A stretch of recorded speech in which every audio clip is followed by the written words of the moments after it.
people of the universe, welcome back again sa aking YouTube channel. This is Maritria Adahan. So, hello. Ayan, magandang umaga po sa atin lahat. Maambon. Maambon siya, pero it's okay. Mahina lang siya. So, kadlakad lang tayo doon sa unahan kasi sakay tayo. So, it's happy Sunday. Happy Sunday, everybody. So, another day, another vlog. So, ayan. Sunday ngayon. Sa vlog day. Sa vlog day. Tagal kong hindi nag-vlog.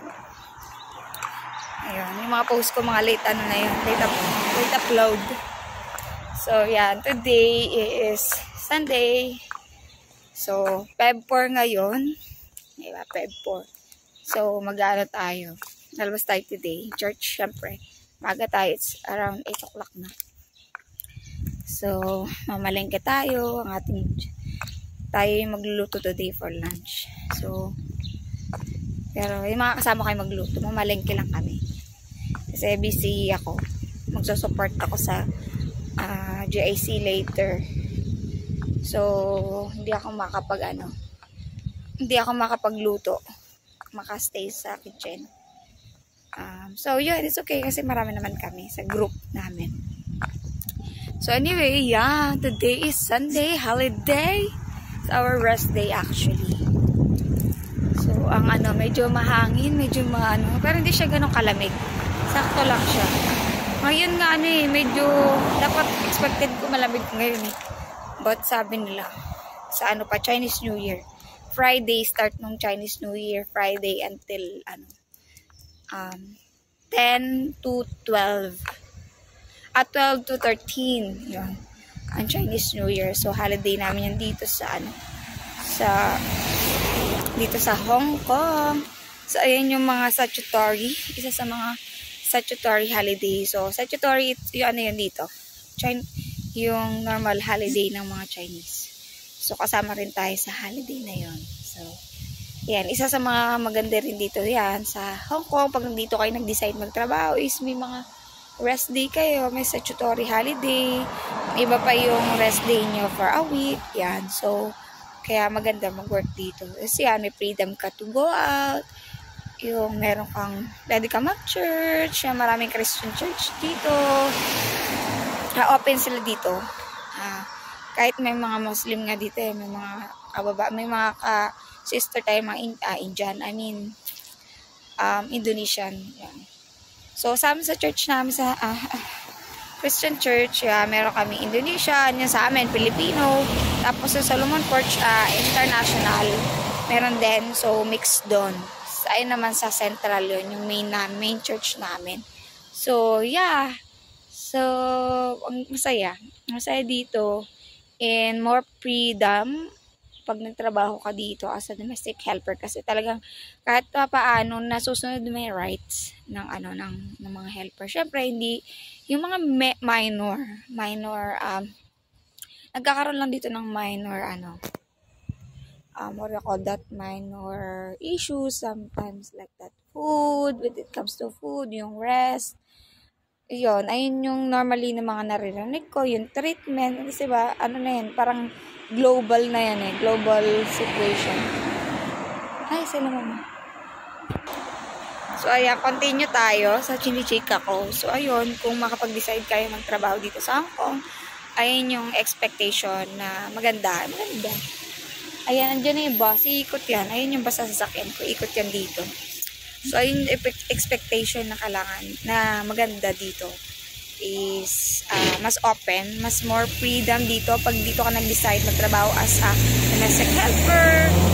Ayan, done working in Middle East. Ayan, marami rin tayo mga kababayan and sisters na nag-a-apply dito sa agency namin. So, if you want to apply dito sa aming agency, sa Galilee Agency, you can check, I will link down below lahat ng mga information nila, their Facebook, the contact person that you can message or inquire about them, especially sa mga mga ex-abroad na galing Middle East, ganyan, Saudi, whatever, other countries, na if you want to try naman dito sa Hong Kong as a domestic helper, so you can try and message them, apply ka sa kanila. Pag kasi pag ex-abroad, mas konti lang yung Antog dito, mas, I think, mas mali, mas onti lang yung lalakarin mo, mga papers, kasi meron ka ng mga papers before. So, ayun, mas maganda sa mga, sa mga, what you call this, mga ex-abroad natin, ng mga sisters dyan. Gusto mag-apply dito, you can apply in Galilee, guys.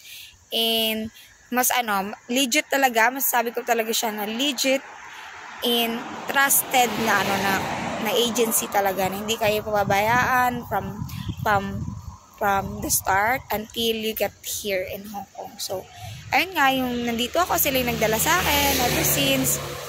So, next time, isi-share ko sa inyo yung, yung mga updates about agency na dapat nyong malaman. Kasi before ako, yung umalis ako dito, ay yung napaalis nila ako is talagang no training fee, no placement fee sa Galilee. So, ayun yung experience ko before last 2021. Yeah. So, ngayon, may konting adjustments na wala siyang placement fee, wala pa rin placement fee, pero sa training fee for, what do you call this, for first timer, 'di ba? Kasi yung training fee na yun, guys, is for TESDA, kasi you need to get the NC2 for in domestic helper, NC2 na certificate, you need to take that. So, ayun yung pinakamahal naman talaga pag abroad ka, pag ka ng domestic helper is you need to test, you need to pass, you need to take the assessment for to get the NC2 certificate.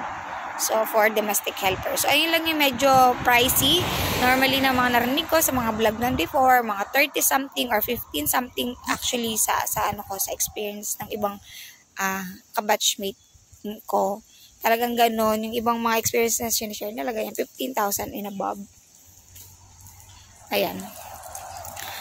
So, ayan, 15,000 and above yung, yung price na binabayaran nila for training fee, iba pa yung assessment fee. So, pagdating naman dito sa, sa Galilee, guys, is, meron na siyang, hindi na siya shoulder ng employer in the agency. So, na siya, anyway, hindi na siya shoulder, but ito yung thing is they will assist you kung saan ka makakamura na training center, and i-assist ka nila din kung saan ka mag-assessment. So, talagang din, kahit paano is still a good thing na ganon. And I think it's less than 10,000 yung for the training fee. So, magandang tulong pa rin siya. Kahit paano, mas lessen pa rin yung magiging expenses mo if you are a first timer. And then, yan, talagang i-assist talaga kayo dito kahit ex-abroad ka, kasi syempre iba yung environment mo doon, iba yung mga amo mo, iba yung culture. So, they will train you also. Pagdating, bago ka pumunta dito, di ba may mga PIDOs, ganyan, i-train ka rin pa rin nila para maging ready ka sa another culture na papasukin mo. So, it's still really a big help. And also, they were also, ang nagustuhan ko dito sa agency, guys. Ngayon, I really appreciate them so much. And I thank God, and I feel blessed that nasa Galilee agency ako. Kasi, sila yung naging channel of blessing, hindi lang financially, but channel of blessing spiritually, guys. Kasi, sila yung nagdala sa akin sa church, na now I'm serving and volunteer sa church. So, ayan. Share ko na ulit sa inyo mamaya. Andito na yung bus Bamayawan ako later again. So, guys. Good evening. So, ayan. Mic test. So, ayan. Dito ulit tayo sa football field right now. So, hindi ko napakita yung mga bata doon. So, andyan lang yung field sa harap ko. So, another day today. So, kung gusto ko lang to, continuation lang to ng naputol kong, vlog last day. So, yun. Ang share ko nga, I just feel blessed na dito ko napunta sa Galilee Agency. Yung agency na naging blessing for me, Kasi na-share ko, not only financially, sila yung naging channel of blessing ko. Through them, pupunta sa aking mga amo na sobrang bait, sobrang blessed ko din. So, sila yung naging way ko na pumunta dito sa Hong Kong. Sila yung naging, malaking blessing for me na nagdala sa akin dito sa Hong Kong. And also, guys, that's why recommend ko talaga yung Galilee, guys. Kasi, yung Galilee kasi, they don't just employ or deploy people from the Philippines or ating mga ka-sisters natin from the Philippines. Hindi lang sila nagde-deploy just to, earn money. Siyempre, kumikita sila sa atin, di ba? Kahit na paano. But, hindi lang yun yung focus nila, but they really do care about their applicants. They really do care of their situation, maging situation sa loob ng amo mo. Yeah.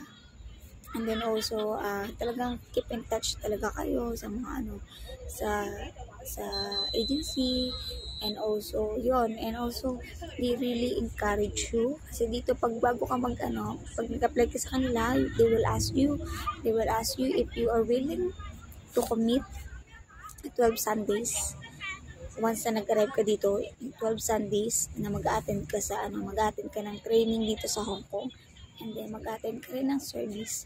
Means yung mag-church ka. Guys. So, ayun yung feeling ko.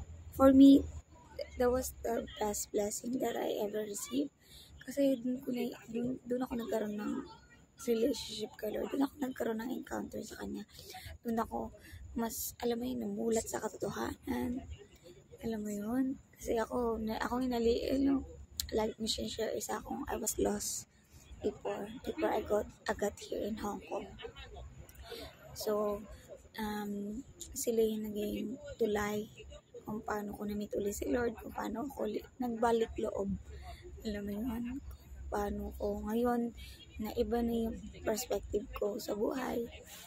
Why? Yung purpose ko sa life. Hindi lang, syempre, of course, dito naman isa sa mga reason ba tayo nandito is to work, diba? To earn money. But, ngayon, hindi na lang yun yung reason ko. Mas naging nalaman ko na yung purpose ko. Bakit ba ako nabubuhay? So, kaya, I really recommend yung Galilee Agency, guys. Kasi, sila yung naging tulay ko para mag-heal ako, hindi lang physically. Kasi, syempre, nakilala ko si Lord, no? So, what I mean is, nabago yung buhay ko in a way na nakakalala ko ulit kay Lord. Dapat kong sa puso patuloy na magtiwala sa Kanya, no? And also, yung mga promises or yung mga action na I need to do also to obey and to turn away from all the sins na I thought it was okay. Yun. So, ayun, sobrang bless ako kasi nasa Galilee ako. So, yun ang gusto kong i-share na karugtong lang naman yun. Ayoko na ito pahabain masyado. So, ayan, if you want to know, guys, kung sa mga nag-iisip na mag-apply dito sa Hong Kong or anything, if you are planning, diba, just, isa sa mga recommendation ko talaga is yung Galilee Agency. So, I will link down below, guys, all the information that you need to para makapag-inquire kayo sa Galilee, ganyan. So, if you are applying sa Galilee, guys, kasi talagang pinaprovide nila atin, may commitment nga, actually, sinare ko, naputol ako dun, no? Na may 12 Sundays ka na kailangan mag-attend ka dito at mag-church ka. So, meron kang 2 choices pag nag-commit ka dito. May 2 choices ka. Merong isa sa, dalawang center kasi yung pwede ka mag-training at saka mag-church. So, una sa Jordan, tapos dito sa amin sa Yuen Long. So, yan. We're both, one body of Christ, no? So, you just, ganun lang, may choices ka lang na saan ka malapit. More access for you to go. So, but it's still a commitment, your commitment, hindi lang sa agency, but commitment to the Lord. Diba? Na gagawin mo talaga, na-attend ka once nandito ka na. Kasi syempre, diba, tinulungan niya tayo, lahat ng diba, blessings. Ganun. So, we need to commit and gawin natin. Hanggatin tayo. And, ayun lang, kaya na gustuhan ko talaga sila kasi hindi nila pinapabayaan yung mga applicant just to, lang dito. Kasi guys, maraming temptation dito, maraming possible things na pwede mangyari dito, maligaw na landas, mapunta ka sa mga temptasyon na hindi naman dapat, alam mo yun. So, mawawala ka sa focus, mawawala ka sa goal mo. So, next time, isi-share ko sa inyo yung mga do's and don't once napunta ka dito sa Hong Kong. And you need to be aware about those things. And you need to be careful also about those things. So, ayun guys. Ayun lang naman gusto kong i-share today. So, if you have any question, direct reaction, you can comment down below. And then I will try my best to answer you guys. And yan guys, and God bless and good luck. If you are planning to go here in Hong Kong, good luck. And ito lang yung unang recommendation ko before you plan or whatever things in your head. Pray to God.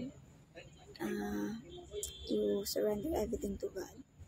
Yung lahat ng mga plano mo na gusto mo, pray to Him first. Ayan. Kasi prayer is very powerful guys. It's very powerful. It's very powerful. Sinasabi ko sa inyo, I'm telling you. So, ayun. Kailangan pag nag-pray kayo, sakto. Wala nang pala yung ba na, alam mo na yun, Lord. Alam naman talaga ni Lord yan, pero kailangan we need to speak it out para alam ni Lord yung specific prayer natin. No? So, ayun lang guys. Thank you for watching. I hope you like this video. Pero pwede naman mag-like, share, and subscribe na sa aking YouTube channel para sa marami pa tayong pagchichikahan. So, ayun lang guys. Thank you for watching. God bless.